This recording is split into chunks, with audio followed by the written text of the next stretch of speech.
that all right? Okay. Ready? 5, 4, 3, 2, 1. Order. Welcome to this afternoon's session of the Foreign Affairs Committee. We have with us this afternoon 3 witnesses from the Foreign Office. I'll just ask them to introduce themselves. Sir Philip. Good afternoon, Chair. I'm Sir Philip Barton, Permanent Under-Secretary in the Foreign, Commonwealth and Development Office. Good afternoon, Chair. My name is Laurie Bristow, until recently Ambassador to Kabul. Nigel. Good afternoon, Chair. I'm Nigel Casey. I'm the Director for Afghanistan and Pakistan in the FCDO. Thank you very much. I notice, Sir Philip, that you introduced yourself as Permanent Under-Secretary of the FCDO. You didn't use the somewhat traditional title of Head of the Diplomatic Service. I have 2 titles. I'm also Head of the Diplomatic Service, but my formal departmental role is Head of the merged department of the Foreign, Commonwealth and Development Office. Okay, I think that may be an issue we refer to later. Look, the National Security Advisor described the UK's evacuation as a qualified success, which did not in any way undershoot our original ambitions. Would you agree? So the way in which I would characterise it, I mean, the first thing to say is, the UK has been involved in Afghanistan, particularly for 20 years plus, and we owe a deep debt to our military who helped to keep the country safe, and diplomats and development experts who work with them alongside other civilians. No one wanted our engagement and our presence in Afghanistan to end in the way that it did. I'm sure you'll get on to, Chair, what came about and why it came about. We had seen the eventual Taliban takeover of Afghanistan as the most likely outcome of the NATO withdrawal. That was our central assessment, as you know. But no one, including the Taliban themselves, foresaw the speed that happened. Our main effort was to try and avoid that happening and to secure a better outcome, some sort of negotiated power-sharing deal. But we also worked in parallel on our contingency plans and accelerated those as time passed after the US decision had been confirmed by President Biden in April. We were looking at an alternative diplomatic presence. We were also working up our contingency planning for a military evacuation. It was, for us as a department, but also I think across government, one of the most complex and challenging crises we've had to face for the short period that we were evacuating people. And we did, as you know, successfully, enabled by the military who were on the ground providing security, but alongside our Home Office and Border Force colleagues, evacuate more than 15,000 people, but we all wish we could have evacuated more. Everyone involved, those on the ground under Sir Laurie's leadership, I'm sure the military, all of the people working at the UKN wish we got more out than we were able to in the time we had. But that work carries on now, and since the end of the evacuation period, we've helped more than 3,000 people to leave Afghanistan who have entitlement to come to the UK. Final thing to say, Chair, again, I think you'll come on to this, is, as with all big crises, there are lessons to be learned, and we're in the process of doing that as a department, and I'm happy to go through that with you in the committee in response to your questions later on. But that's a slightly long answer, because how I would basically describe my feelings about what happened. Okay, so what stage did you understand the full extent of the challenge? So I think all along we were hardening up our assessment of what was going on as time passed. I think it depends what you mean by the full extent of the challenge. I think when we first saw the Doha deal back in 2020, we recognised that potentially was problematic. We engaged, both with our US and other NATO partners, but also as the UK independently, and the last Foreign Secretary talked about this when he gave evidence to you in September, in trying to show there was a peace process, which meant there was a withdrawal of the NATO military presence, which didn't lead to an outcome which wasn't in our interests. While we did that, we were, as I say, developing our plans, early planning under NSC direction, to basically achieve as much as we could for the UK and our interests, particularly keeping the UK safe in our counter-terrorism effort. While stepping up our planning, I think April was the point at which we knew that US policy was fixed, and that President Biden had ratified, if you like, the date. And we then were looking, including with the US, at how we could maintain our presence, as I said, what I think was called the Diplomatic Assurance Platform, are doing our contingency planning. I think as you move through April into May and the G7, the NATO summit and the G7 summit, that was the point at which we had assurance that there was the potential for sufficient US, I think there was also Turkish possibility I'm going the airfield to actually allow us to maintain a diplomatic presence, and then we carried on our planning after that. I'm going to interrupt you, Sir Philip, and ask, how many people did you estimate you'd need to evacuate when you got to the point in April where you realised an evacuation was going to be likely? At that point, we were focused on our continuing presence. We had a central assessment around... Did you not have any estimate at all of how many people you might need to evacuate? I asked Nigel to come in a bit on the actual planning process, but over the period of April through to... from April the 21st, April the 14th onwards, that's when the decision was taken from April the 21st, Force Headquarters carrying out reconnaissance about what Operation Pitting, as it became known as, might look like. We then stepped up our engagement through May and June, including with PGHQ, harden up our planning. But Nigel, would you like to say a little bit about the numbers behind that contingency planning? Thank you. So to answer your question, Chair, we estimated that on the basis of historic data, passport issues, that there were something like 3,000 British nationals, British passport holders still in Afghanistan in April. It's one of the reasons that we, at that point, changed our travel advice to strengthen it to encourage everyone to consider leaving, and that there were at least 4,000 people potentially eligible for the ARAP program who remained to be put through the program and taken out. And at that point, the plan, as you know, was to get them through the process out to the UK and resettle in advance of any potential need for an evacuation. Okay, so you're talking of a total of 7,000. So are you surprised by the figures that have been given to us by Mr. Marshall of between 75,000 and 150,000 people who applied for refuge in the UK?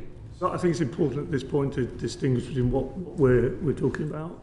There were, in the end, 3 ways in which people were evacuated. So were those under the ARAP scheme, led by the Ministry of Defence with the Home Office. They were British nationals, and then there was a decision to bring special cases, they were known, of which were additional in a sense to our original planning assumption. There was never an application process, so I don't recognise that the very large numbers you were talking about. The numbers we had in our minds were the ARAP scheme, the British nationals, and then a decision when we realised we had capacity, we bring some of the most vulnerable, which we did. When did you agree what the conditions were to be counted as a special case?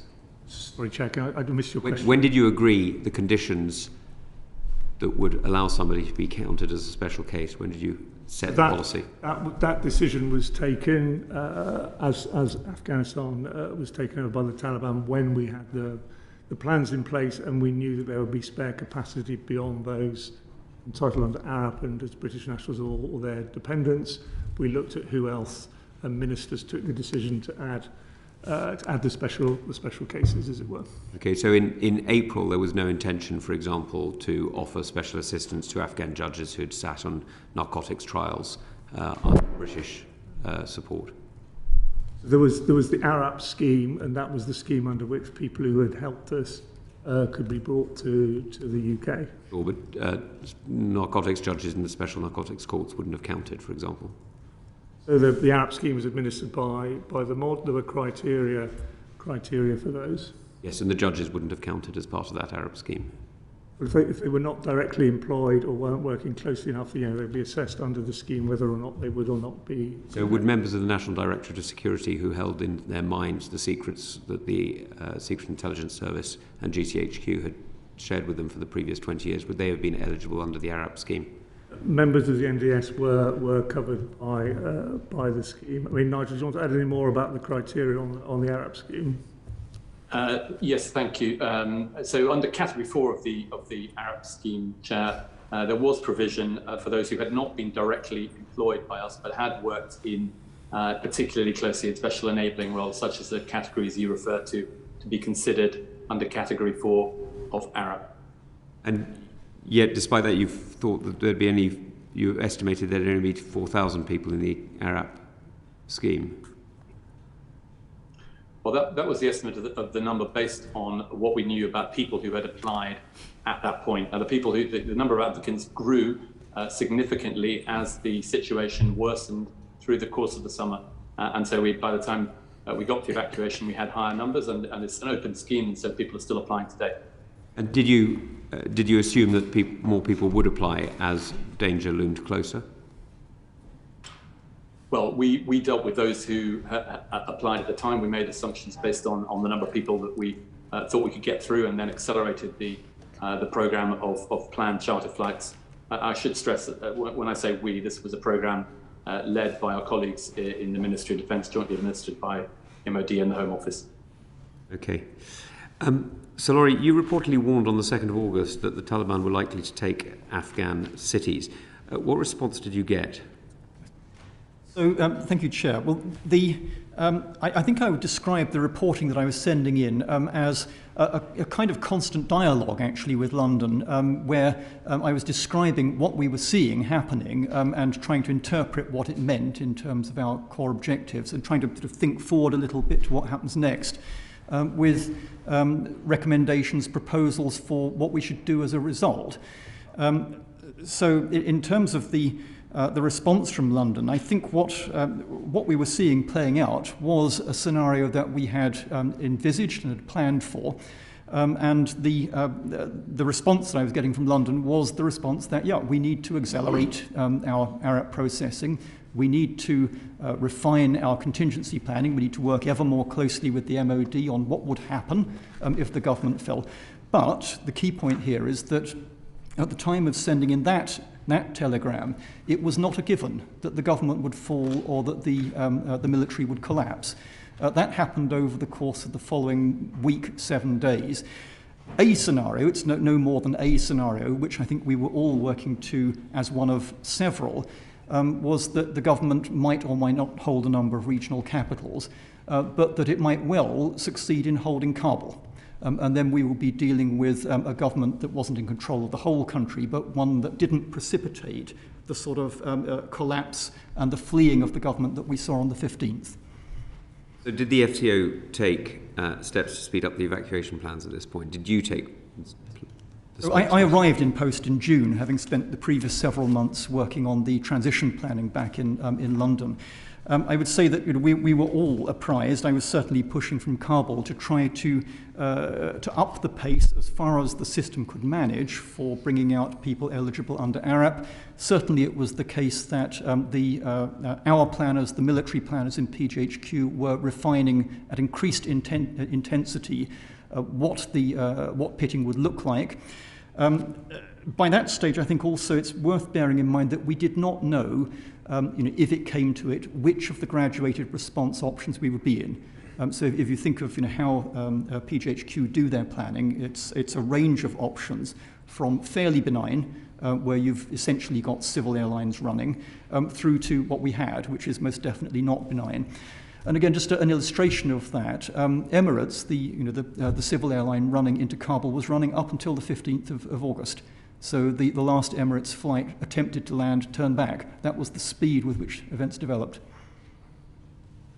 That's clearly a relatively rapid change of events. But when you arrived in June, did you look around and realise the responsibilities that the UK had to many people in the country, and realise that the numbers and the estimates that Nigel's and Casey's team had pulled together were lower than you would have wished?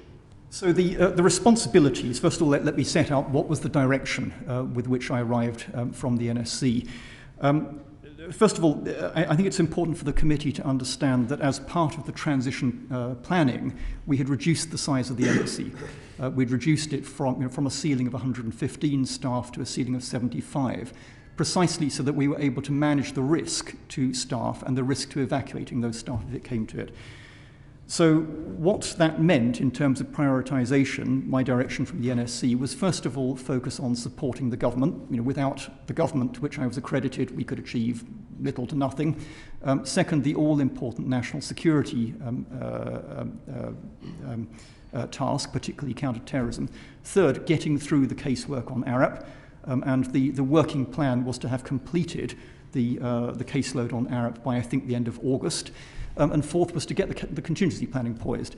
In terms of the numbers, I mean, this was always, I think, I hesitate to describe it in these terms, but as a known unknown.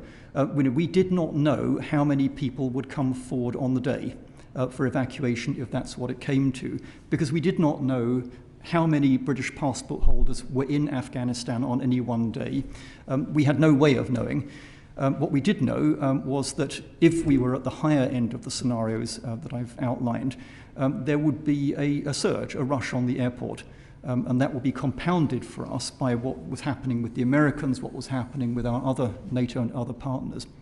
Did it not seem likely that the surge may resemble other such moments where power was collapsing around, and that therefore we would see not just those who would directly employ the embassy guards or whoever it may have been, but also those to whom we, or rather to those who felt that we owed them a duty of care, including people who may have been relatively remotely connected, and therefore the numbers were almost bound to be significantly greater than the numbers that you thought? I think that honestly was top of everybody's mind during the planning phase, but I repeat, it was one of a number of scenarios. And the one that we had, as it turned out, was the one that followed from the precipitate cascading collapse of the military and of the government. So, General Dickie Davies, who, as you may know, served as an engineering general in ISAF over a number of years, submitted some evidence in which he commented that we appear to not have thought through our responsibility to those who worked with us in adopting and promoting the values that are now, because of our withdrawal, at risk. Would you agree with that sentiment? No, I wouldn't agree with that sentiment. I think we had a pretty good idea, I think, of how the collapse of the state, how the return to power of the Taliban might impact on people who'd worked with us. You mentioned earlier women judges.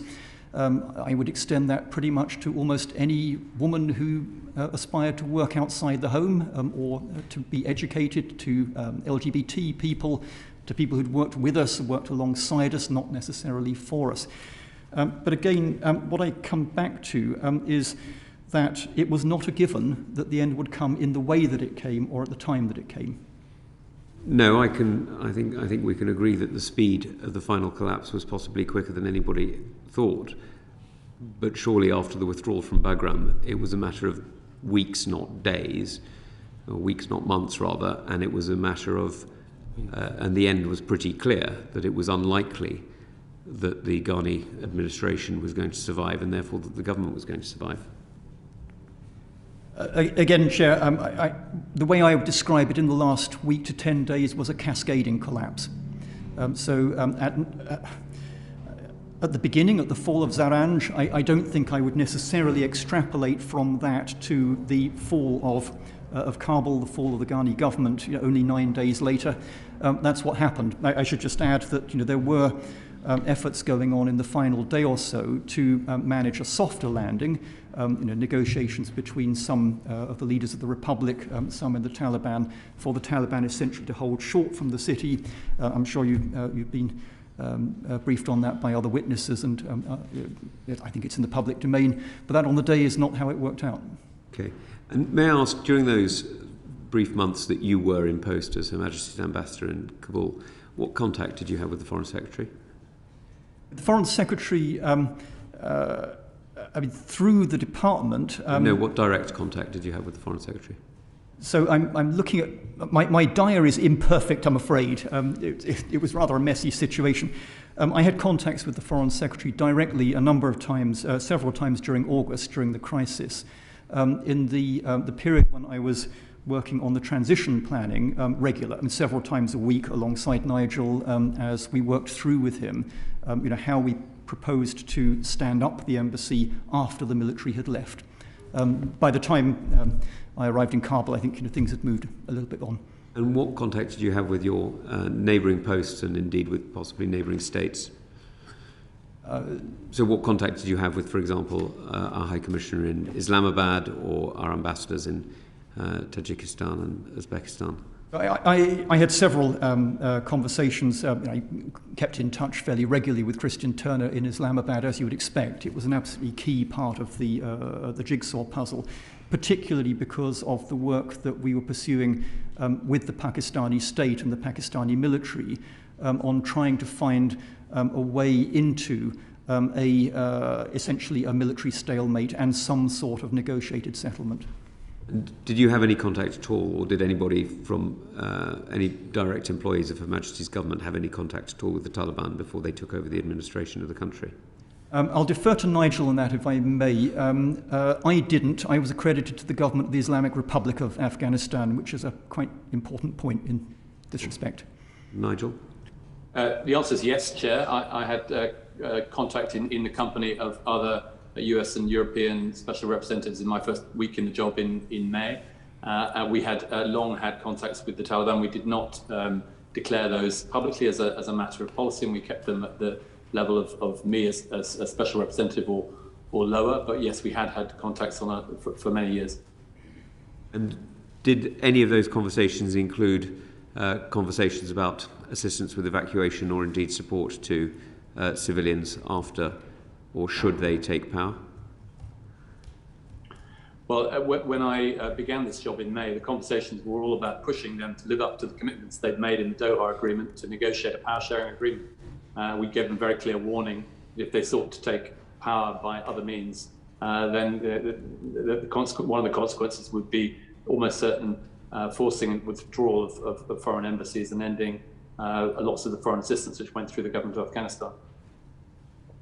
Okay. Now, may I come back to the period over August when things started to go awry? When did you realise that it was all over, Sir Laurie? I was tracking with particularly our military colleagues really from the fall of Zaranj onwards where we thought this was going to go. From that perspective, the things that I was most focused on were what were the things that would actually put the Republic's ability to survive and to continue to hold Kabul at serious risk. I think the key moments there were probably the fall of Kandahar, the fall of Mazar-e-Sharif. Earlier than that, of course, the Taliban had made extensive gains across the country. They controlled the border crossings, they controlled the main roads around the country, which put an economic stranglehold on the country. I think the absolutely key moments in the final couple of days were when it became clear that the military were no longer viable. I'd put that around the 13th, 14th of August.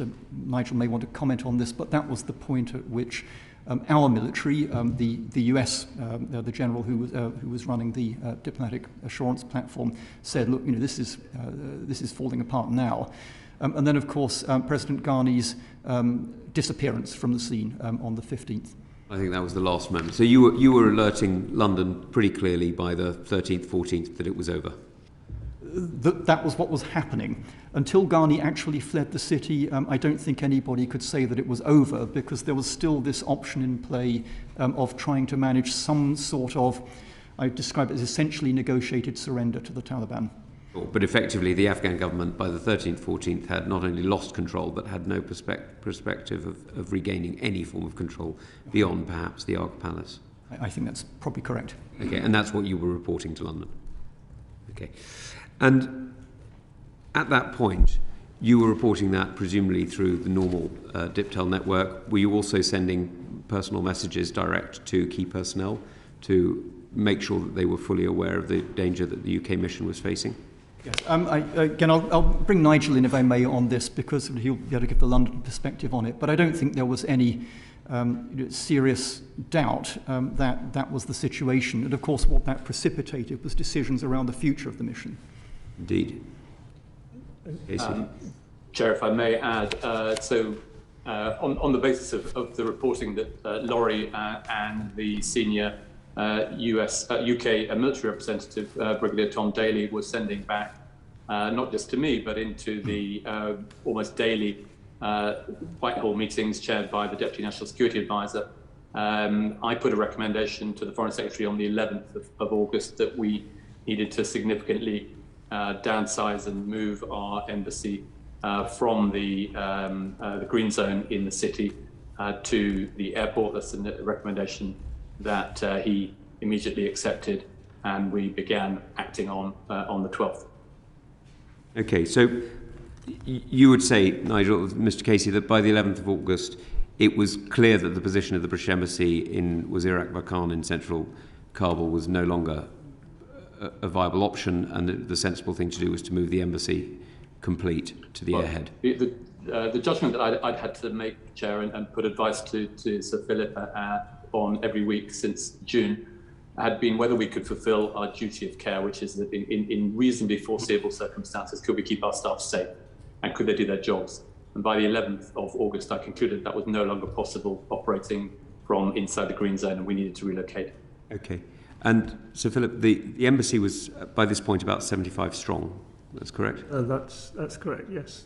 Would that make it one of the larger or smaller British missions around the world? At 75 UK staff, there would have been additional Afghan country-based colleagues. It would have been a medium to large. It's quite a considerable number. Obviously, it had been much larger. We'd already taken a decision earlier on, given the increasing risk in Kabul, to bring the numbers down and to really prioritise the work around the highest priority national security work on the one hand, and the work on the Arab scheme to bring people to the UK as we accelerated that programme. Those were the two main focuses that Laurie and the team had. And then as Nigel has set out, we then came down from 75 to 20 as we chose to move to the airport to be more secure. But you'd say that even on the 11th of August, it was still a significant mission, and presumably for you on the 11th of August, the prime focus of your duty of care responsibilities around the world?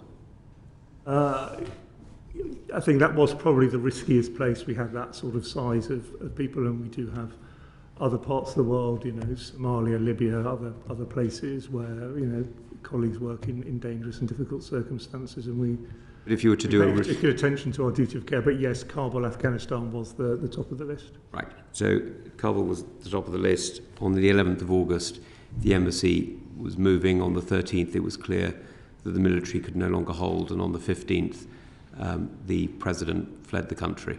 That would be a correct summary of those few days, would it? What day did you return from holidays, Philip?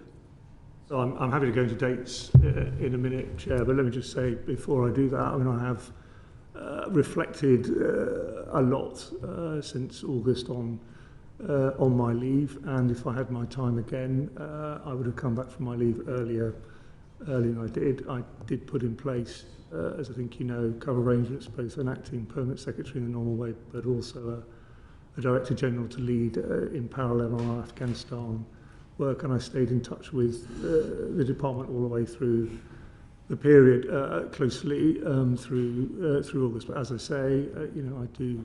If I had my time again, I would have come back from my leave earlier. Okay. Well, look, I think we welcome the candour with which you expressed that. It does still remain a concern that the Foreign Secretary was on leave, and you'll remember the session that he had before this committee in September. It does strike this committee certainly as strange that while the Foreign Secretary did come back eventually, you decided not to. As I say, Chair, I've reflected on that, and if I had my time again, I would have come back from my leave earlier. Okay, what day did you actually come back? I came back on the 26th of August. And where were you? I don't really want to go into Okay, let me ask the question differently. Were you in the United Kingdom? I was partly in the United Kingdom, partly not. Okay.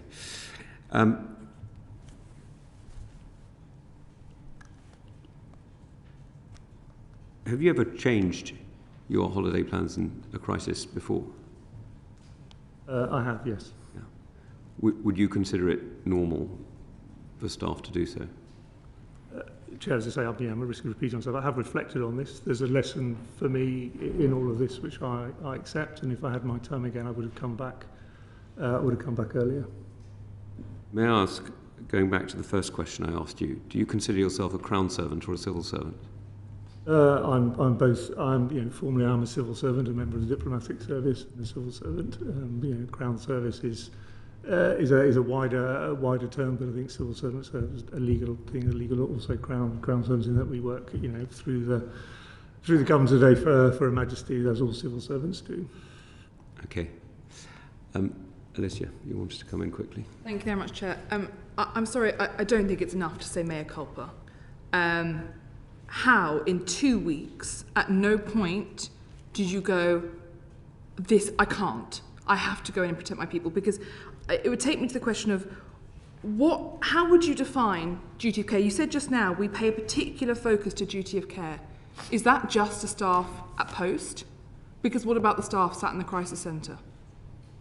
So I'm risking repeating myself. I have reflected on this, and if I had my time again, I would have come back. But I did put in place senior cover, both an acting permanent secretary and a director general who was clearly going to be there and available to lead our Afghan work. I made sure that we had the systems in place going back months, and Nigel's already referred. I was very closely involved as the situation of our colleagues in Kabul became more dangerous, putting in place a system firstly of weekly reporting to me. We then brought it down to more frequent reporting as the situation became more acute. I was confident that we had a system in place to discharge our duty of care. So on that, how I struggle, and I should disclose I've worked in the crisis centre as a Foreign Office member of staff. How this was a catastrophe. This was not all the other things going on that we'd like to say, oh, well, there are lots of other things going on. This was a catastrophe of incomparable nature that Mr. Marshall set out in his evidence, issues around no staff being conscripted properly into the crisis centre, no linguists, no computers, no access proper for visitors, no night shift system. Do you therefore think that those you put in place to take your role in your absence failed at their duties?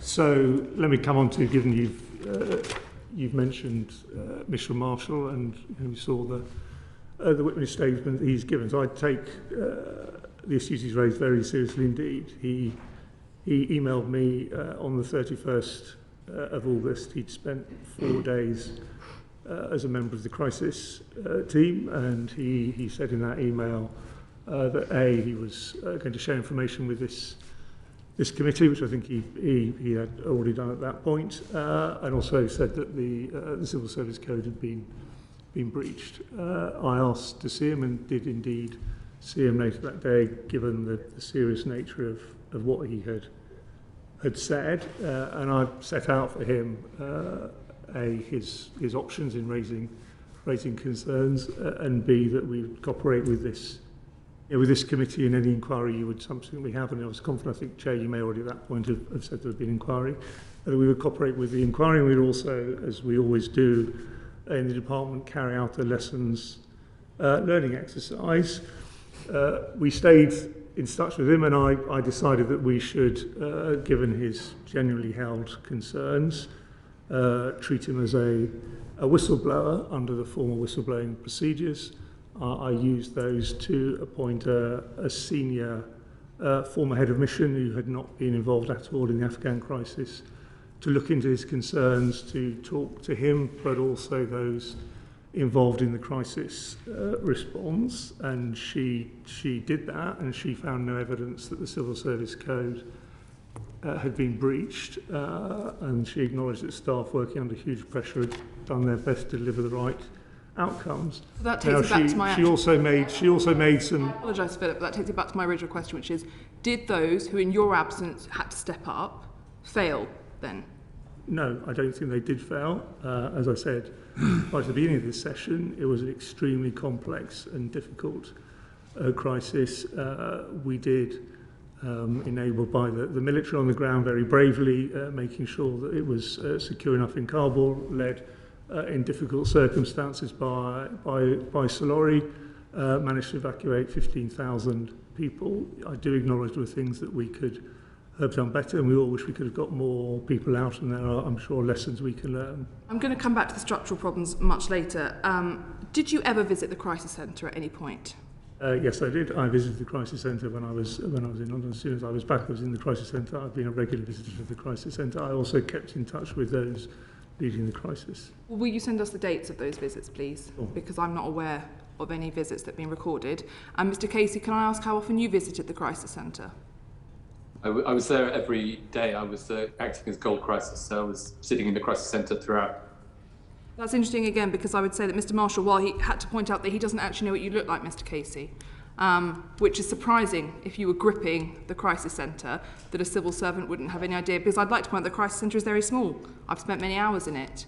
So let me just say a little bit about how our crisis system works. So what you can't do when we responded 24/7. We ended up, I think, as the Foreign Secretary took you through when he gave evidence, with 500 people plus working in a 24-hour period. You can't rely on a single individual to be the gold crisis leader. So Nigel had the primary role, but there was a rota of goals and making sure that we had 24/7 cover, including at the leadership level of our crisis response. But surely, if a leader is gripping, the people in that room should know who those leaders are. I think people did know who Nigel was. I think people did know who the golds were. I don't think anyone can be there 24/7. Final question for me, Chair, because I'm aware there are others. If this isn't what failure looks like, and I will come on to the specifics of why I think the civil service crisis system clearly failed in this, what does failure look like? As I say, we successfully evacuated 15,000 No, I'm people. sorry, this isn't about the headline stats. This is about the system, the bureaucratic civil service system that should be running a proper crisis centre, fully staffed, to the levels that needed. Mr. Casey, you said this, Sir Bristow, you said this was a scenario we envisaged and planned for. So if this isn't failure, what is? So we declared a crisis.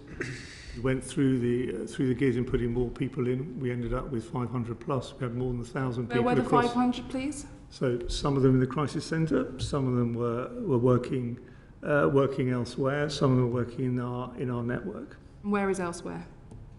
Well, some of them could have been working from home. And so the point is that you can't, particularly during a COVID time, have 500 people working in one space. It's about what they're able to deliver. I'll leave it there for now. Stuart, do you Thank you, Chair, right and now? apologies to members and to our witnesses for being late for the beginning of the hearing. Sir Philip, can I take you back to the issue of holidays? The committee has found it incredibly difficult to get any kind of information or accountability from the department, and in particular the former Foreign Secretary, as to what he was up to, who he was talking to, what he was discussing, as the Taliban was advancing across Afghanistan towards Kabul. When did the Foreign Secretary go on holiday? What date did he leave the country? I'm not sure I have that date in front of me. I think on the Foreign Secretary's holiday, he dealt with that in... Never told us the date. He dealt with his holiday in his evidence. No, he didn't, I'm afraid. I'm afraid he didn't. He did his usual bluster. He accused me of a political fishing expedition. But what I'm actually interested in here, Sir Philip, is accountability. And it's a matter of public record. When the Taliban was taking various towns and provinces across the country, what I would like to do is match the dates that they were taking over various parts of the country with his call logs and who he was talking to, when he was talking to them. And as a part of that, I'll be honest with you, when I asked him when he went on holiday, I thought he'd just give me a date and we'd move on to the next question. But he refuses to say the date himself. Now, the general consensus seems to be it was on or around the 4th of August. Would you recognise that date? I don't have the dates in front of me, and I'm not going to speak for the previous Foreign Secretary. No, but the department would know when its Secretary of State left the country, no?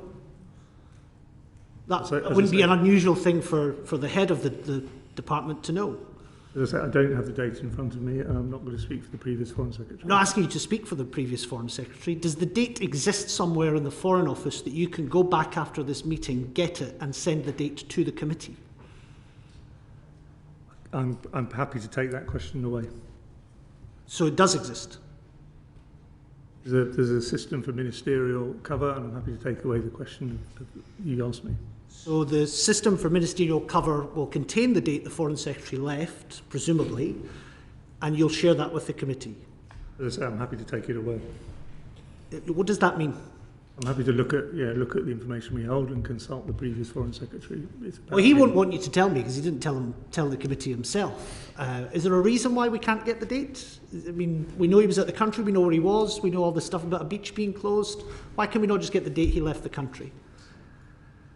So I'm happy to take that away and consult the previous Foreign Secretary. You look delighted to take it away, Sir Philip. Can I come to the call logs? Because I've submitted some written questions looking to find out, as I say, on the dates that the Taliban was advancing in key cities and provinces and part of the country, to kind of map that beside who the Foreign Secretary was talking to and when. Can we get the call logs of who he spoke to on key dates? I thought that we had written already, the previous one had already written to the committee about who was in contact with whom. I think we did share a long list. I don't know, Nigel, whether you can. I think a long list of ministers are in touch with which foreign countries all the way through. Well, we never seem to get the proper black and white detail. I'm in particular interested in the then Foreign Secretary's phone calls. I've had some information about Lord Ahmed and Lord Goldsmith, but I want to know who the Foreign Secretary was speaking to. Not because I'm on a political fishing expedition, but because I think accountability matters. I know that's unfashionable with ministers at the moment. But I think it does matter, and it matters to this committee. So can we get the full August call logs for the former Foreign Secretary and the date that he went on holiday? So, unless Nigel wants to come in, I think we did write, the former Foreign Secretary did write to the committee about who was talking to whom. But Nigel, do you want to add anything on this? Yes, just to confirm that following your questions at his oral testimony session, he wrote on the 15th of September with a number of answers to some of your questions that he promised, and attaching a table of all the calls and meetings and other interventions at his level and by other ministers in the relevant period. Just, I'll bring this to a close because I'm conscious other members want to come in. Nigel, do you know when the Foreign Secretary went on holiday? I don't know the exact date, is the honest answer, no. And just lastly, when did the Foreign Secretary in July or August speak to Secretary Blinken or the Secretary General of NATO? I don't have that in front of me. Can we get that? We can look at it if it wasn't in the letter that Nigel's talked about. That wasn't. Thank you. Thank you, Chair. Bob, you wanted to come in? Thank you. May I ask you some questions about Raphael Marshall's comments and the evidence that he's given us, which I'm sure you've probably had a good look at in the newspapers and elsewhere today. Do you think his comments are fair, as he does make some fairly strong allegations? So, as I said, his central point that he made that we looked at was that there had been a breach of the Civil Service Code, and as I said earlier, in answer to an earlier question from Alicia, a very senior diplomat who had not been involved at all looked at that and found no breach of the Civil Service Code. She did point to some issues, but she did say very clearly that under huge pressure, people had done their very best to deliver outcomes around the evacuation. I think overall, some of the things he say are the sorts of things we'll look at in our lessons learning. Other things I don't think are fair. Okay, parking the breach of the code, he makes some quite telling criticisms on individual and specific things. And one of his strongest criticisms seems to be a sort of woolliness, which sadly I think some of us have encountered before with some FCO thinking, an over-optimism, an over sort of hopefulness that you had tens of thousands of people coming forward and you ended up helping very, very few. We sent thousands of emails, most of which seem to have gone completely unanswered, and for all we know may simply have been binned. So that allegation about the amount of information that you were dealing with, the amount of people and the amount of emails from MPs, could you comment on that? So it's a perfectly reasonable question.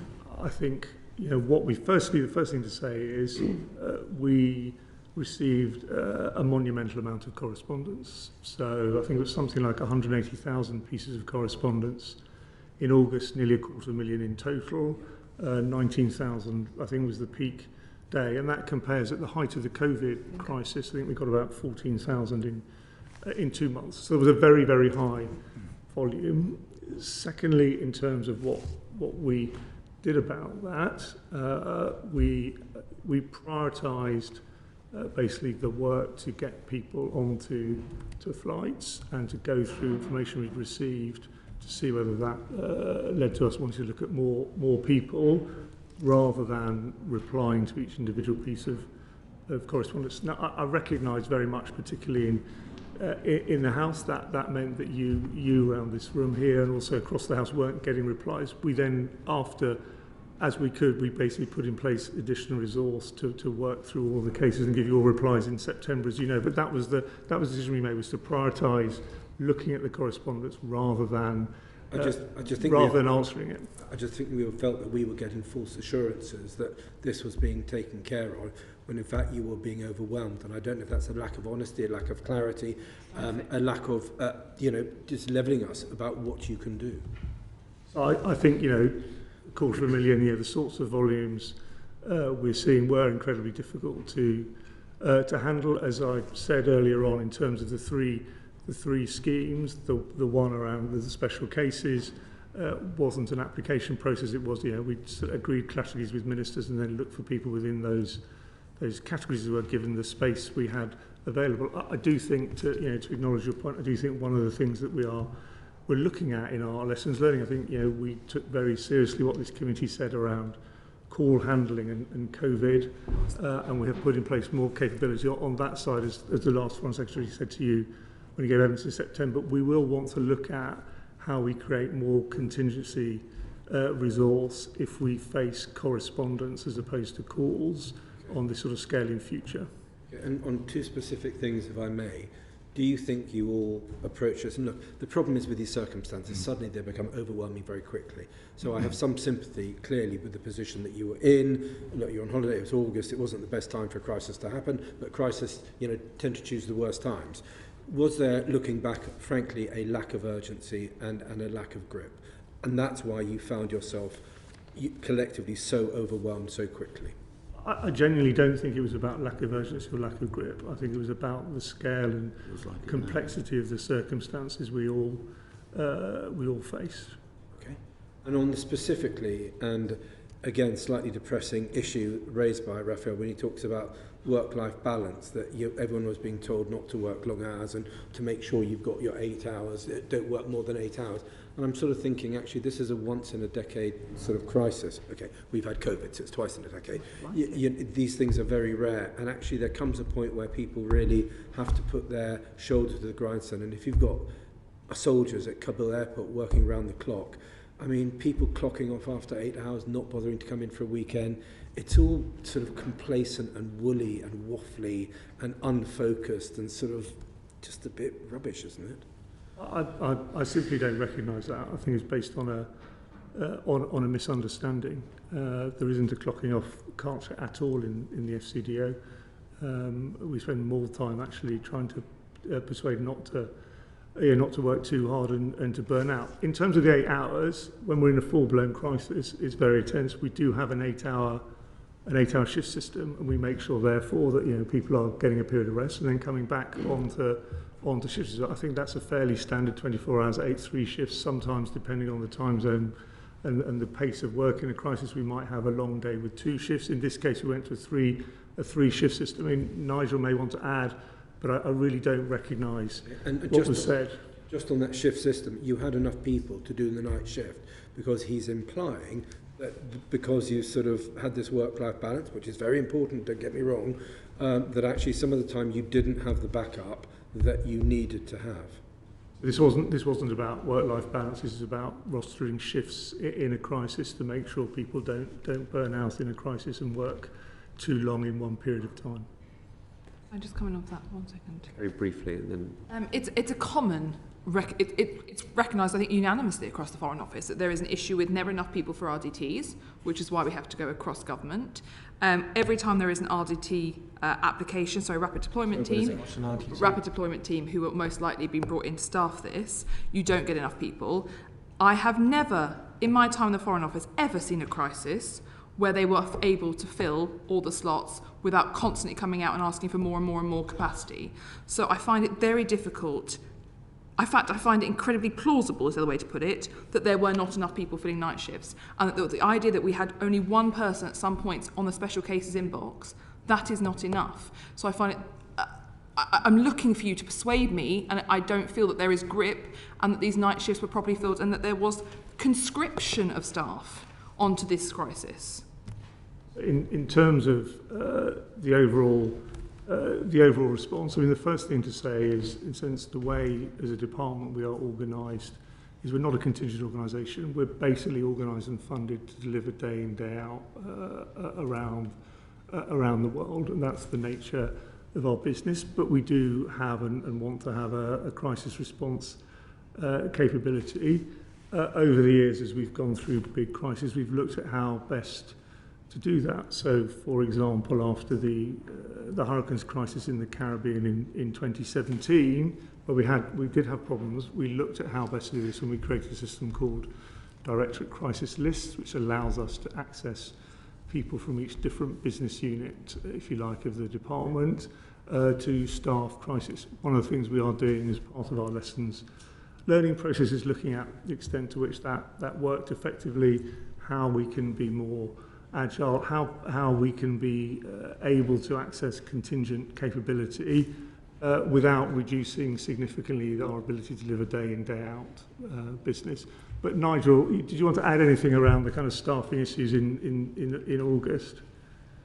Well, to answer the direct question, so when it was clear that we needed to increase staffing rapidly and significantly, we went through the acting PUS to all directors general in the organisation, and they were all asked to produce a certain number of staff by a certain date. So there was that element of compulsion for the whole organisation to contribute, and that is what happened. So on the nights of Sunday 22nd of August to Monday 23rd of August, and Monday 23rd of August to Tuesday 24th of August, I understand that there was no night shift allocated at all. Are you happy to say today that there absolutely categorically was a night shift for the special cases team, but also beyond that, and will you put that in writing as well as a follow-up? Well, I can tell you that there were night shifts rostered from the 14th of August onwards throughout the crisis. So there were three 8-hour shifts every 24/7 period. I can't tell you the precise numbers in every single team on every single bit of the operation every single night. Was it rostered? Doesn't mean they actually turned up. So are you absolutely certain that there was a night shift on those evenings and every single evening? Because I understand that people did not turn up that evening. Well, or those evenings, plural. I don't want to give you misleading answers, so I'll have to check that and come back to you. See, I would just add, Chair, that I would have hoped to hear, of course, there was not one evening where we did not have a fully stocked team delivering exactly what was needed across every single team in the crisis centre. And it is quite clear when you're sat in the crisis centre, if there is an empty team, it can be seen very easily. Can we just go on, sorry, Claudia, and then I'll come to you. I just want to come back really on an earlier point of clarity, and I just want to just ask Solori.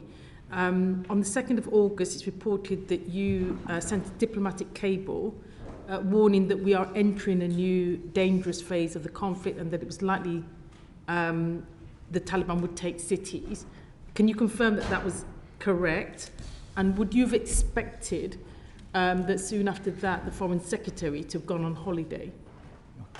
So I think my telegrams as published speak for themselves. What I was trying to do, as you would expect, I think, in the circumstances, is tell it as I saw it. So we were seeing major developments on the battlefield. We'd emerged from Eid and from a kind of ceasefire, and we'd seen an escalating pattern of attacks actually in Kabul as well, including probably the most important was the unsuccessful attack on the Defence Minister's house. Which was actually a couple of blocks over from my residence. If he'd been at home, they would probably have killed him. And we'd then have been in a rather different phase. There'd also been the rocket attack on the government as they were at the end of Eid prayers. I don't have anything to add, honestly, on the Foreign Secretary's holiday arrangements.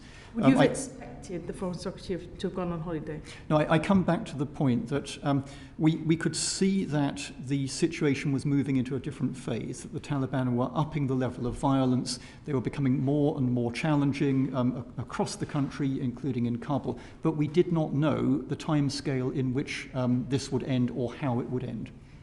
I mean, what would you, in terms of the plans to put in place, what would you have expected in terms of those plans in relation to the Foreign Secretary, in relation to Sir Philip Barton, in terms of their ability to be present and for you to be able to have some communication? So what I would expect, I think, would be what happened, that what I was trying to do in those telegrams is to alert the centre to what was unfolding. Of course, that wasn't the only source of information. I mean, I've done 2 director jobs in London and dealt with multiple crises. You know, you absorb information and you synthesise it, and the centre's job is to work out what that means in terms of our top-level priorities, and to try to think forward where we might be a week, 2 weeks, months from now. The situation got worse, of course. The Prime Minister went on holiday. Sir Philip Barton, your counterparts in both the Ministry of Defence, also went on holiday. Were you aware of that? And the Home Office, your counterparts, the permanent secretaries, also went on holiday at the same time you were on holiday. So I think all permanent secretaries who are away put in place other arrangements. I described the ones I put in place. But does it sound like joined up thinking and planning to find that yourself, the permanent secretaries in the MOD, the Home Office were also on leave? Sounds very joined up to me.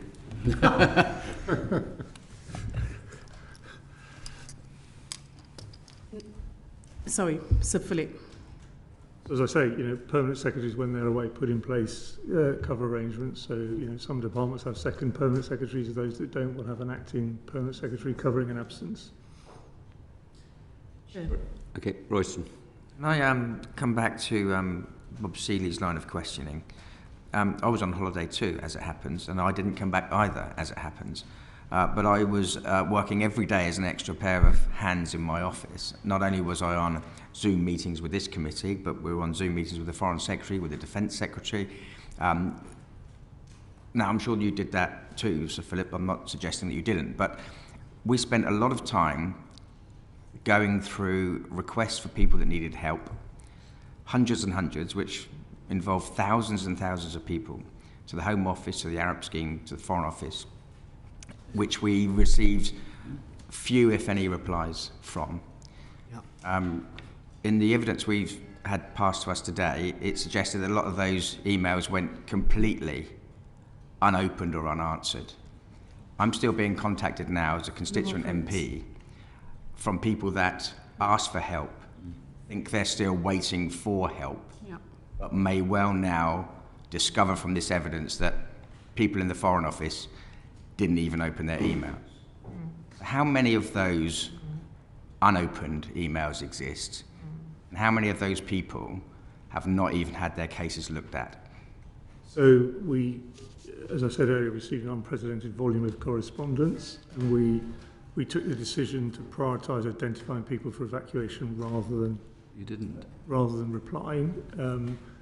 We're looking, as I said earlier, at what contingent capability we might be able to put in place in future if we received a similar volume. We believe we've replied to every member of Parliament who brought cases to us. If that's not the case, please do let us know. And we've also sent replies to all the separate correspondence we had, not from members of Parliament. But I recognise that we'll have made mistakes, and we're grateful for collaboration we've had from members' offices, throughout the periods. We've tried our best to provide information to everyone who's approached either you or us directly. Suggesting that everyone that contacted you with people that were asking for assistance received a reply from the Foreign Office. Is that your?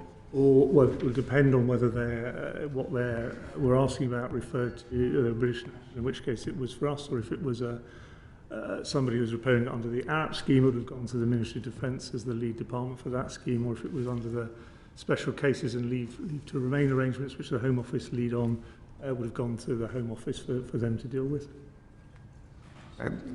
Hundreds, thousands of people who may have qualified to leave didn't have their cases looked at, perhaps. No, I did. Who authorised the prioritising of animals over people? There was no prioritisation of animals over people. Who took the decision then to evacuate animals over people? There was no decision to evacuate animals over people. How then did animals evacuate before some people? So I'm not sure that's right in terms of timing. Nigel wanted to come in, but there was a charter flight arranged for animals. We helped enable that charter flight. There was involvement. There was no prioritisation of animals over people. How did then that charter flight get in, and how did those people and animals get through to get to their charter flight if it wasn't using British troops and resource? Nigel, do you want to go through the detail of this case, because it's important? Well, just to confirm what Sir Philip has said, there was no prioritisation of animals over people. The animals were flown out on a charter flight chartered by the Nowzad organisation. That flight left only after we had concluded evacuating people. And at that stage, at the airport, it was only UK military who were left, and they were able to provide a certain amount of assistance to make sure that charter flight got out, and then they left themselves. Further for now. May I just ask, following up on that, so how much staff time did it take up to handle that process? I don't know. Did it take up staff time that could have been used for anything else? I don't know how much staff time it took up. And what. You've just been telling us that there were limited resources, so I'm just curious as to how much staff time was as Nigel said, the evacuation of people had ended by the time that flight took place. Okay. Could the evacuation of people have been continued a few hours? No. Why not? It could have. Because the period in which we were allowed to evacuate people had come to an end. There were very clear timelines set for how the evacuation period would end, and then we moved into a new phase of withdrawal of the people enabling the evacuation. According to whom? I don't understand. According to whom had the timeline ended? So Nigel, you set out the detail of who took the decision on this, but it was a very clear. The US had the principal lead. Obviously, our military were also involved. And I'm working backwards from the deadline for the completion of the overall withdrawal. Working backwards from that was what was the last point at which people could be evacuated. But Nigel, do you want to go through that in a bit more detail? I don't know, Laurie, also from the ground. Yes, so Chair, the PJHQ were in charge of the evacuation, as you know, under the leadership of Admiral Sir Ben Key. They advised us of when the last available flights were to take out civilians, so Laurie and the remaining civilian staff who've been helping evacuate civilians. We obviously took advantage of those flights to take civilians out safely at the last possible opportunity. Thereafter, the only British military flights were to take out our own soldiers. So there was no extra staff time or military time or any extra resource at all used for the evacuation of the Nowzad contingent? Well, the permission for the charter had to be sought and supported by our Ministry of Defence to get that charter permission to fly out, but it didn't detract from the operation that we had run to evacuate civilians. It didn't stop any civilian being evacuated. You can understand, I think, where I'm going with this question. If the gates were able to be opened to let another group through, whatever that group contained, could it not have been opened to let through, for example, the 5-year-old son of the interpreter I was trying to get out? I understand exactly why you're asking the question, Chair. We operated on the basis of advice coming quite rightly from PJHQ, who were running the military evacuation, the flights on which we depended to get civilians out, Afghans, British nationals and ourselves. And we followed their instructions and took people out on the timetable that they gave us. I don't believe it was possible that anybody else could have been evacuated. It was not going on that specific charter flight, which is not a UK flight. Cool. As far as I understand it, from having spoken to the military commander on the ground and indeed the then PGHQ commander, now Admiral Sir Ben Key, the principal obstacle to evacuation was not air capacity, but the ability to get people onto and off the airhead and to process people. Is that correct? Well, it was the reason that we ended the evacuation when we did was that our efforts to negotiate extra time that the Americans had led with the Taliban did not succeed. We all hoped to let that the evacuation could run on for days more, but the Taliban did not agree to that. And that's why the evacuation ended when it did. The UK military had to leave before the US military did, and that was the basis on which these decisions were taken. I understand that's not quite the answer to the question I asked. Am I right that the constraints were to do with the ability to enter the safe area of the airhead and then the ability to process people? Well, that was one of the constraints, but Laurie on the ground may wish to speak to that question. Thank you. Mr. Chair, I entirely understand the point. I think we all left Kabul thinking about the people that we weren't able to get out, and that's natural in the circumstances. It might help the committee if I talk through just a little bit some of the constraints in the final days, and I think it will help to answer the question. So first of all, you're right in the sense that there was an increasingly compelling constraint in our ability to get people through the system. So through the Barron system and onto the airfield. When we had the Barron, of course, after the 26th of August Islamic State attack, we had to close the Barron down in short order, move our staff, move remaining people in the queue onto the airport to a backup location that we had there and try and process them through. Another factor in play here was that the Taliban themselves were becoming increasingly, to say the least, uncooperative about letting people come forward to the vicinity of the airport or onto the airport. The number of gates was closing down, partly as a result of that, partly as the Americans took their own decisions on that. And of course, as Nigel has explained, there was a sequencing that needed to be followed to safely close down the operation, get our military civilian staff out, which, with the cooperation, the very active cooperation of the brigadier on the ground, we managed to squeeze that timetable, but within the parameters of the possible. As far as the did the operation around the animals displace people? And I've checked this, with the commander on the ground. His take, it's the same as mine, that no aeroplane failed to land or take off because of that charter flight, and nobody would have got through the system, but didn't because of this decision to facilitate the animals onto the airfield. Apologies, so you said that no one else would have made it through the system, but British soldiers went out, opened the gates, got these animals into the airport, and made sure they made it onto the airplane. We have lots of planes, so those soldiers actually instead could have been sifting through applications. The tens of thousands still stood outside Barron's Hotel. I know because my friends and family were stood outside, not family, my friends and their family were outside and they couldn't get in. Surely those soldiers could have been processing those individuals, because we know soldiers were processing people to be able to go home, people who had permission to come. So how, in any way, are all those soldiers processing animals, taking them, escorting them through, not being delayed from being focused instead on salting people and putting them onto planes? Because clearly more planes were allowed to take off because their plane took off. We could have had a British plane. Those soldiers could have been sifting those people and who were outside waiting, who had permission to go, and getting them onto a plane.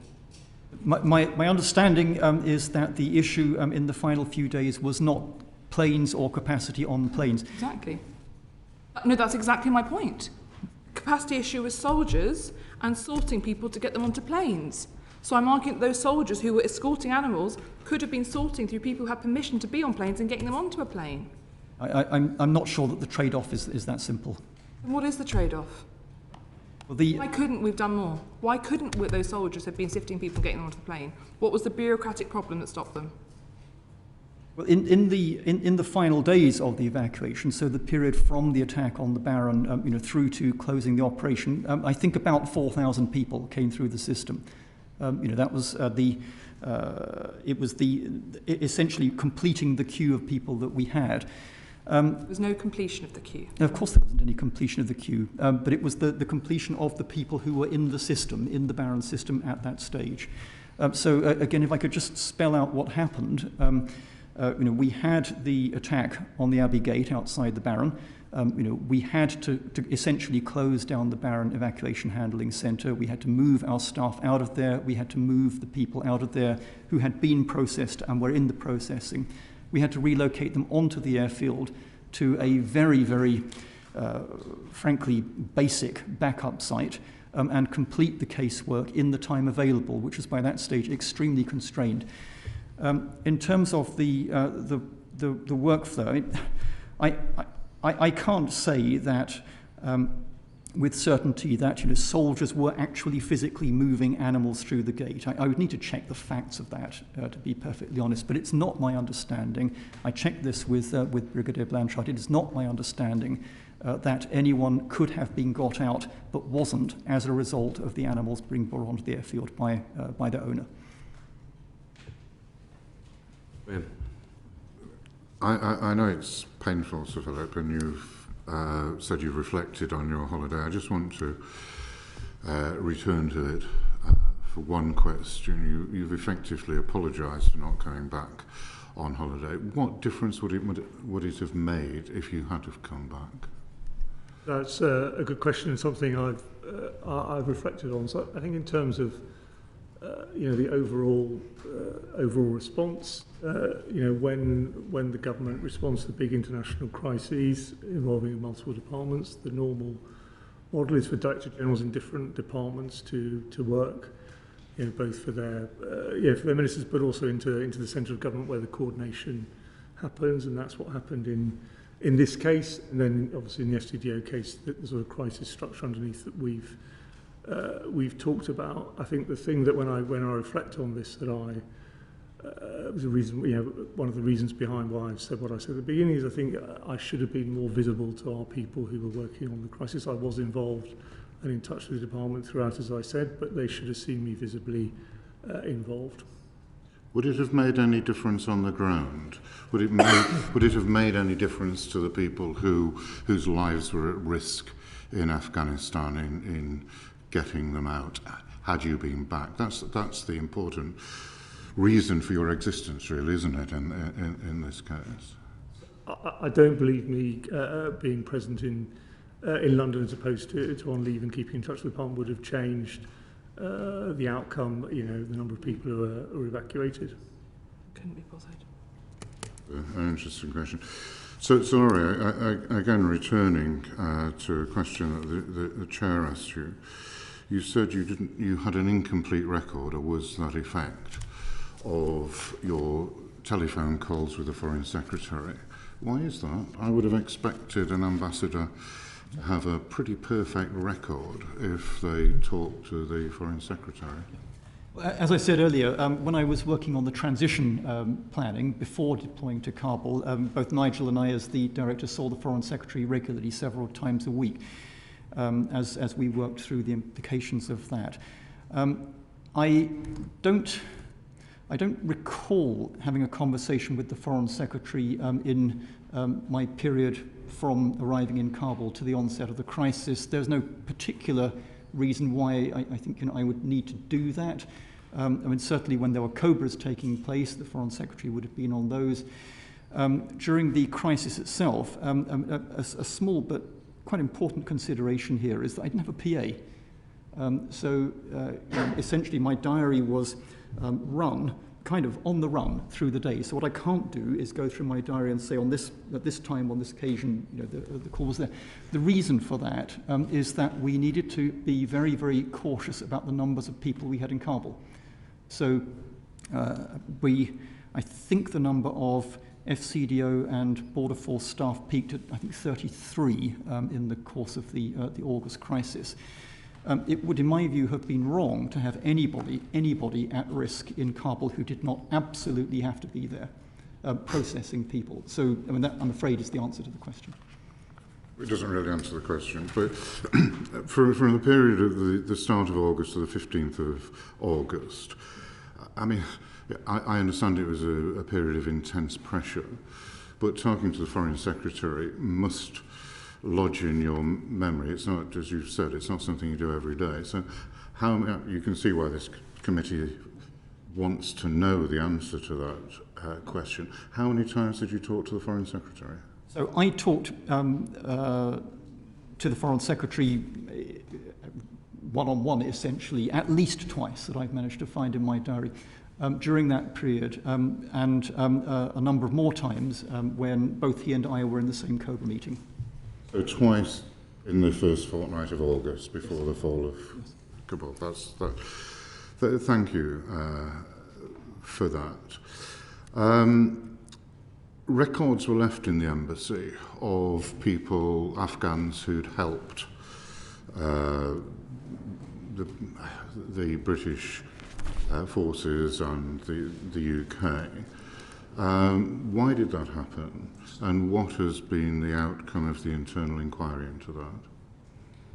Shall I start then? And sorry, might want to add. So I think you know that the Times and their reporter Andrew Lloyd came to us at the end of August and said that they'd seen papers containing personal information, and the Times shared with us the details of 3 Afghan families whose names he told us he'd received, and we in the Times kindly collaborated with us over this, and we evacuated those 3 families, a total of 11 people, within 24 hours. Subsequently, the Times passes details of 6 names. 4 of those are now in the UK. 2 others weren't people who worked at the embassy but who'd submitted CVs. In terms of your question around the review, I commissioned, the then Foreign Secretary referred to this in evidence, a review of what happened and also what lessons we should learn out of that particular aspect. And we concluded, the review concluded, very high confidence that all physical documents and IT systems containing classified information had been either removed or destroyed prior to closure. And in respect of unclassified documents containing personal data, the review concluded that we judge it almost all will have been removed or destroyed, but we can't absolutely guarantee that. I think in terms of, and Laurie will want to add to this, in terms of what happened, we had a plan as we stepped down our presence and went through the withdrawal, including the move to the airport, to make sure that we'd either removed or destroyed all sensitive information. We had a team designated to do that, but because of the collapsing time scale, the time available to do that was compressed, and we regret this very much, as it were, and regret that people were put at risk, but it was an operational mistake made under immense pressure as the security situation deteriorated very suddenly. But Laurie, you may want to add on the specifics. Thank you. So, the key point for me is the last of those. It's, to say the least, absolutely mortifying that it happened. But it did happen. The journalist contacted us.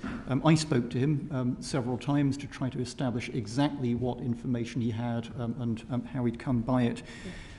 My understanding of the information is that he was shown some documents by the Taliban, didn't see what all of them were.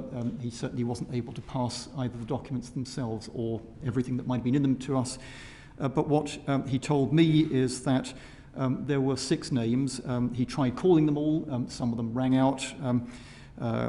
Some of them were in the UK. We've established that 4 of the 6 who were our country-based staff are in the UK. The other 2 names were not of individuals working for us, but as I understand it, people had submitted CVs. Again, my understanding from the journalist is that the people he'd spoken to, who were amongst those names, alerted him to 3 other families. And those were the people, the 11 people that we got out very, very quickly indeed. We were straight onto it, got them out, passed them through. They're now in the UK. I repeat the point that it is mortifying, I think, personally for me and for all members of staff concerned that this happened. But just to expand a bit on the context that Sir Philip gave, this was an emergency destruction of an embassy happening at extreme speed. So the destruction plan had been compressed twice from a matter of the best part of a week down to hours. This reflected the situation happening. It didn't start on day one. As part of the process of preparing the transition to the post-NATO arrangements, a lot of destruction had happened, a lot of thinning out of material had happened in the previous months.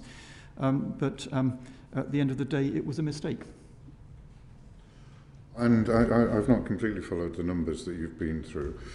Are there any people whose names are in those records who are still at risk in Afghanistan, or is everybody back safely in the United Kingdom? As far as I know, no. Nigel, do you want to confirm that? As Laurie said, the names of the families who were passed to us by the Times we evacuated quickly in a matter of days after we had that information. Thank you.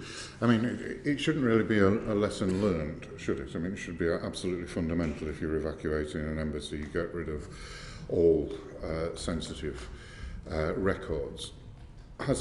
Was anything else of a sensitive nature, in terms of computers, programs, anything else left behind in the embassy? We are confident that the most sensitive material, particularly the Chancery, was comprehensively cleaned out. And in terms of your point about, there was a plan, as Sir Laurie said, it was a 5-day plan cut short to 2 days and then to just 9 hours because of the collapsing time scale. But we absolutely take seriously our responsibilities, and one of the things we've done in light of this incident review is that as we look at other places in the world we might need to evacuate, be sure that we have put in place robust plans to make sure everything that needs to be either removed or destroyed is done so. There has been criticism from ministers and officials in other departments that officials in the embassy left so that it was left up to soldiers to process applications to get out. What is your response to that, Sir Laurie? Essentially, it is not the case. So I mentioned earlier that we had at the peak 33 staff in country that comprised of 20 FCDO staff, 13 Border Force staff, a combination of British Embassy staff, rapid deployment teams, actually 2 rapid deployment teams who we brought in several days apart, and 2 Border Force teams several days apart. My characterization of how things worked on the ground was very different from some of the stories that I've seen, certainly in the media. I would describe the working arrangements between us, the Border Force, the military at all levels, as something I'm proud to be associated with. What's your current position? You're clearly not ambassador to Afghanistan anymore. Do you not know? He does. No, he does. He does know. So the nature of the role changed in a fundamental way, and so Laurie and I agreed that he would step down as ambassador. We have Dr. Martin Longdon as our chargé d'affaires based in Doha, representing our interests in Afghanistan and providing continuity. But the job that Sir Laurie was appointed to, in effect, changed in a significant way, and he has stepped down from that role and remains working for us in the FCDO. Thank you. My final question, Sir Philip. There has been criticism of the lack of coordination between the Foreign Office, Minister of Defence, Home Office. Do you think if you had been back from holiday, that the ability to centralise command would have been better, and do you think it should have been better? I think in terms of cross-government coordination, that's obviously done by the Cabinet Office. It clearly wasn't done by the Cabinet Office. And that's where both us, the Home Office, and the Ministry of Defence docked in. There were daily coordination meetings, and Nigel can describe how it worked in practice. And I think we did work effectively under extreme pressure with our colleagues across government. But Nigel, talk about the cross-government coordination.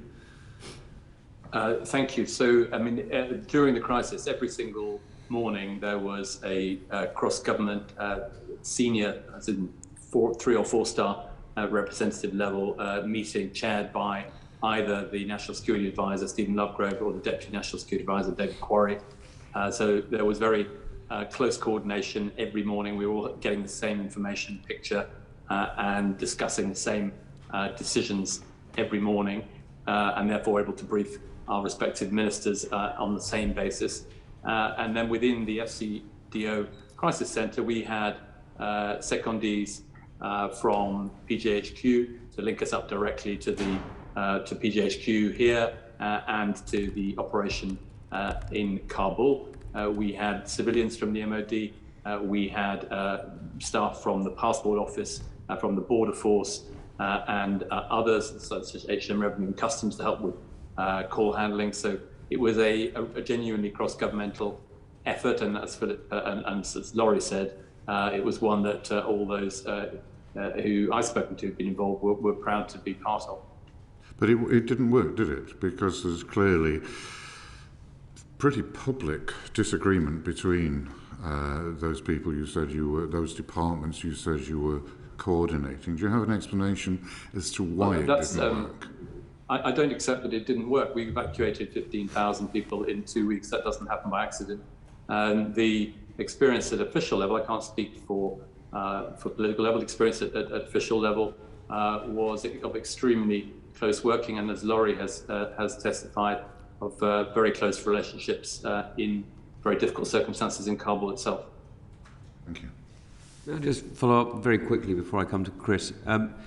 You've spoken about how you were stretched at various points. Did you ever consider employing reserves or calling in former members of staff who had experience in the languages related to Afghanistan?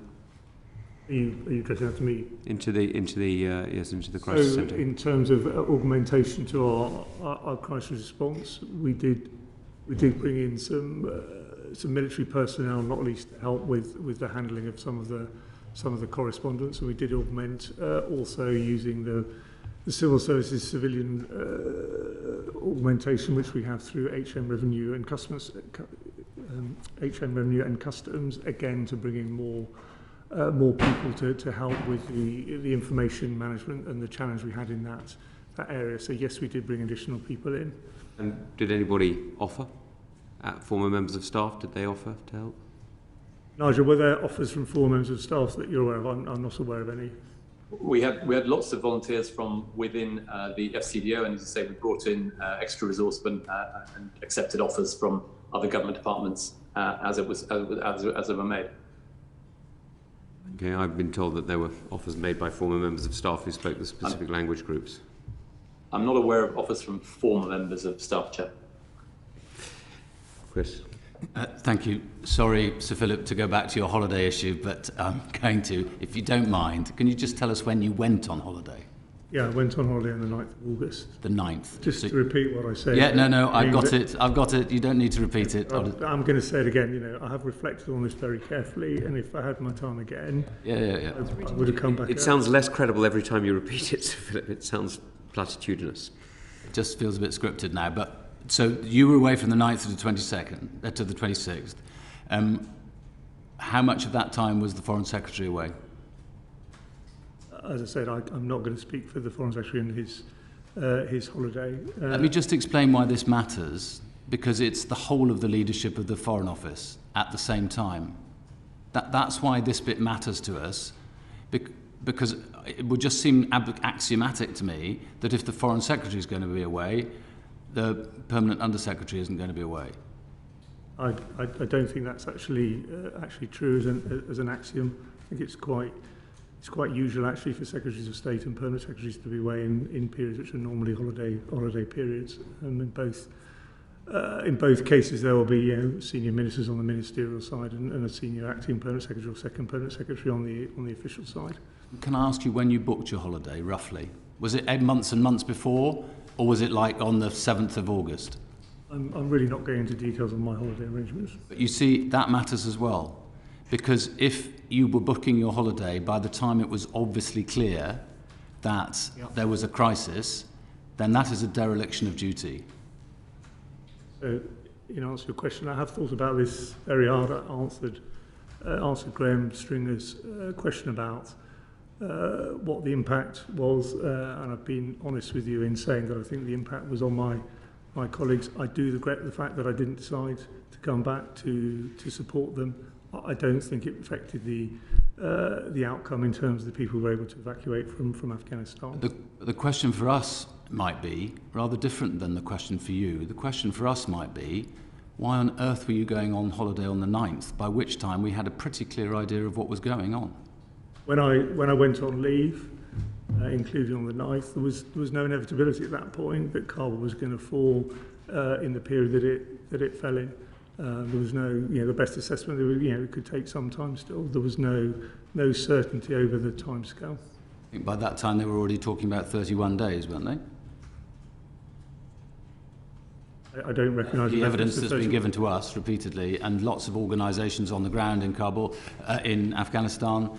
Not so much the advice being given by the Foreign Office, but by lots of other organisations working there, was that all of this was an inevitability, and at the outside it was going to be 6 months.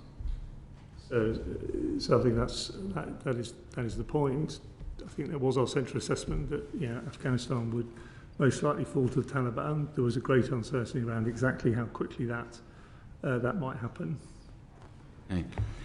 So, as I understand it, the Foreign Secretary went on holiday on the 6th of August. So you were basically planning to be away at the same time for 2 weeks. I'm not getting into the Foreign Secretary's holiday. He can speak for himself.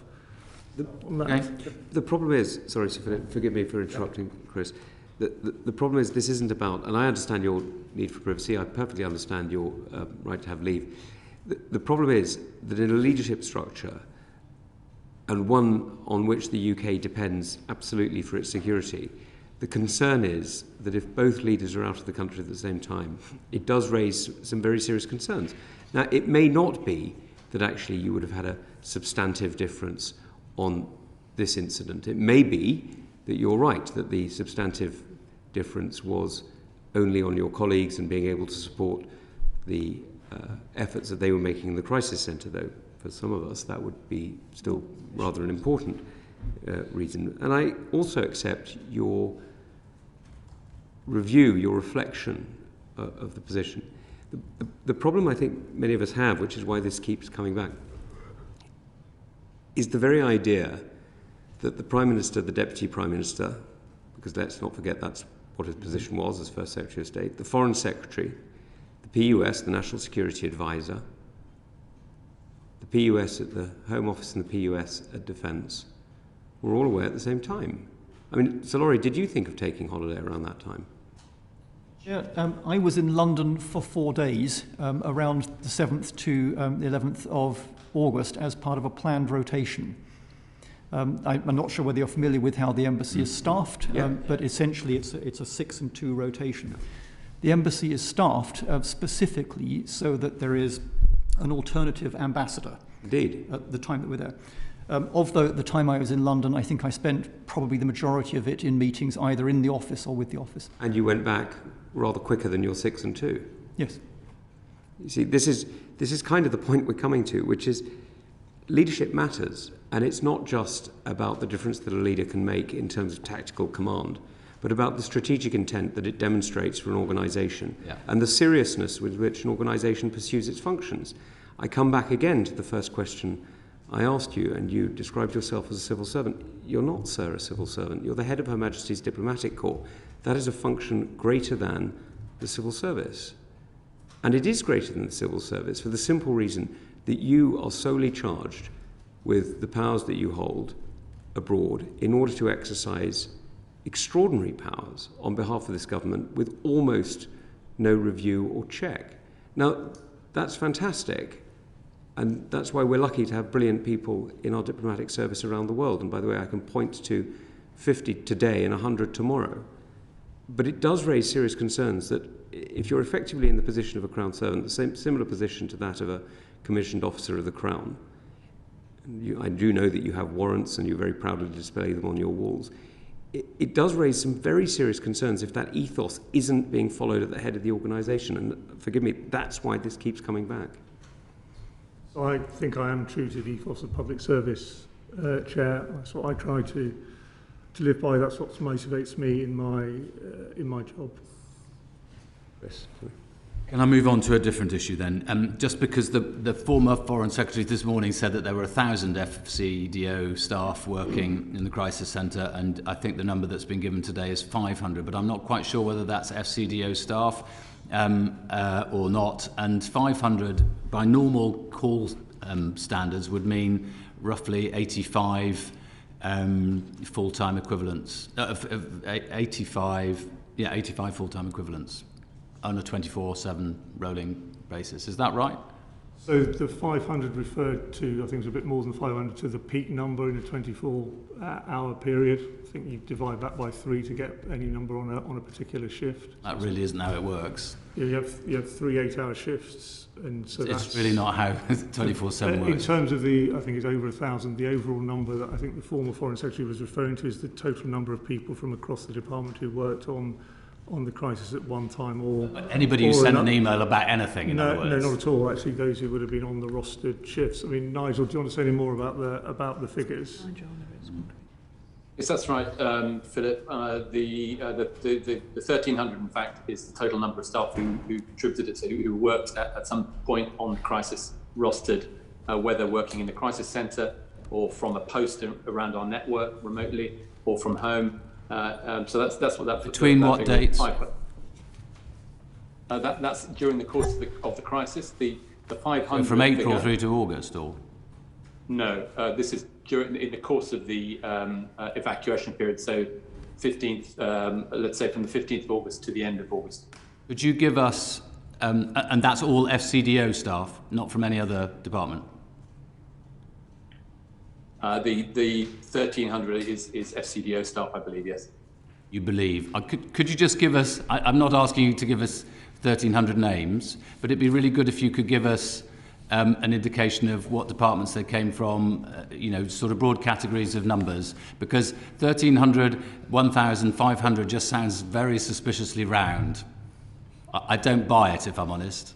And it certainly doesn't equate with anything that I've heard from other officials in the department or from the evidence that has been given to us.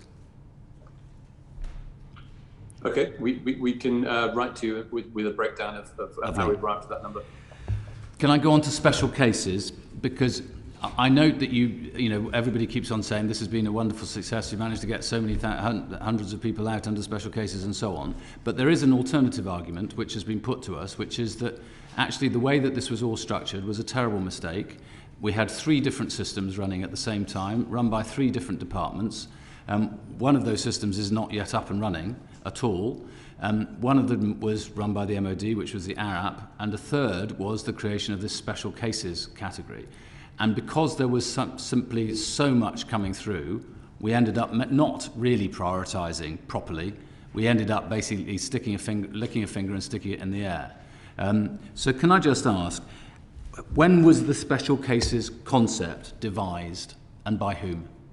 So ministers took a decision on or around, I think it was the 16th of August, that in addition to the Arab cases and British nationals and their dependents, if there was space on flights, we would extend the evacuation to others, the so-called special cases.